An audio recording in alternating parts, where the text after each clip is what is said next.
कहानियाँ सुनने में अच्छी लगती हैं, देखने में नहीं। तो आइए चलिए कहानी की ओर।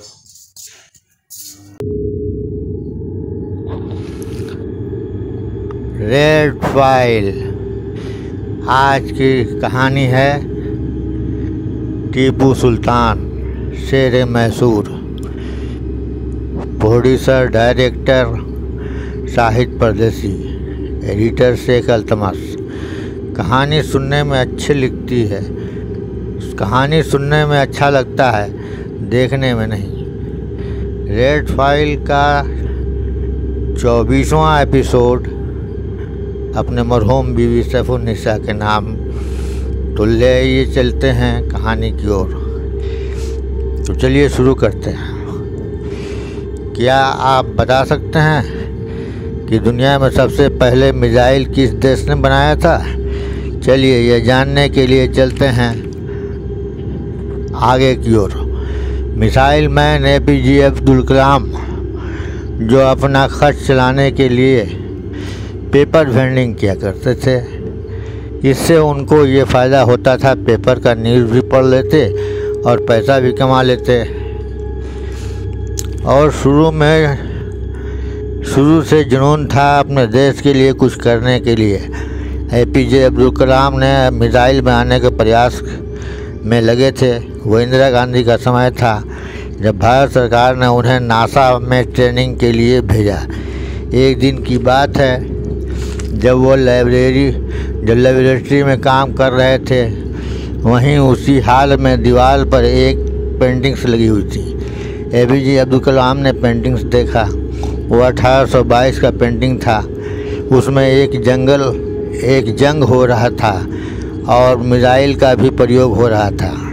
वह बेचैन हो उठे। उन्होंने अपने सीनियर से कहा, सर मैं इस पेंटिंग्स को नज़दीक से देखना चाहता हूँ।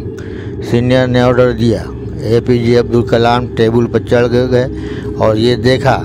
ये पेंटिंग टीपू सुल्तान और अंग्रेज़ों के बीच हो रही थी और उसमें मिसाइल भी चल रहा था। उन्होंने अपना सीनियर से पूछा, 1822 में मिसाइल? सीनियर बोले, ये मिसाइल टीपू सुल्तान की ओर से चला रहा है। सबसे पहले दुनिया में मिसाइल टीपू सुल्तान ने ही बनाया था। जब टीपू सुल्तान तोप के गोले से मारा गया तो अंग्रेज़ टीपू सुल्तान का तख्ताऊत और मिसाइल को अपने साथ ले गए। APJ अब्दुल कलाम ने कहा, जो 100 वर्ष पहले ही हिंदुस्तान ने मिसाइल बना लिया था और आज हम इंडिया वाले अभी तक मिसाइल नहीं बनाए। उसी दिन उन्होंने मिसाइल अवश्य बनाने का फैसला कर लिया और एक दिन APJ अब्दुल कलाम ने अग्नि मिसाइल और एटम बम बनाकर भारत को एटॉमिक शक्तिशाली देश के लाइन में खड़ा कर दिया। तो आइए चलते हैं टीपू सुल्तान की ओर। टीपू के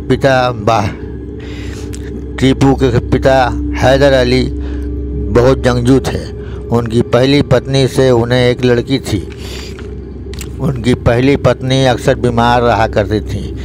तब पड़ोस की एक लड़की उसकी सेवा करती थी, जिसका नाम था फ़खरुन्निसा। एक दिन हैदर अली की पत्नी ने हैदर अली से कहा, इस घर को एक वारिस चाहिए, अतः तुम फ़खरुन्निसा से शादी कर लो। हैदर अली ने फ़खरुन्निसा से शादी कर लिया। एक दिन टीपू मस्तान के मज़ार पर मन्नत मांगने गए। तभी एक फ़कीर चिल्लाते हुए आया और बोला, मैं जानता हूँ तुम लोग यहाँ क्यों आए हो, मन्नत मांगने आ रहे हो। जाओ, तुम्हें 2 बेटा होगा, पर बड़े बेटे को तुम्हें खुदाई खिदमतगार बनाना होगा। ये मेरा शर्त है। मज़ार पर रहना होगा। लोग कहते हैं कि वह फ़कीर और कोई नहीं, खुद टीपू मस्तान थे। हैदर अली को 2 बेटा हुआ और टीपू सुल्तान को लोग शेर मैसूर कहते थे। टीपू सुल्तान ने पूरे हिंदुस्तान में नाम कर दिया। अंग्रेज़ों को भगाने का पहला प्रयास सबसे पहले टीपू सुल्तान ने ही किया था। अंग्रेज़ों से लड़ते लड़ते वह शहीद हो गए। मैसूर की रक्षा करते करते शहीद हो गए और शेर मैसूर अपना फ़र्ज अदा कर दिया। अब होती है कहानी ख़त्म। कहानी के सब्सक्राइब और लाइक ज़रूर कर लें। यदि आपके पास कोई कहानी हो तो अवश्य भेजें, उसे आपके नाम से बनाऊंगा। अब शाहिद परदेसी को दीजिए आज्ञा। सलाम, नमस्ते, खुदा हाफिज, धन्यवाद।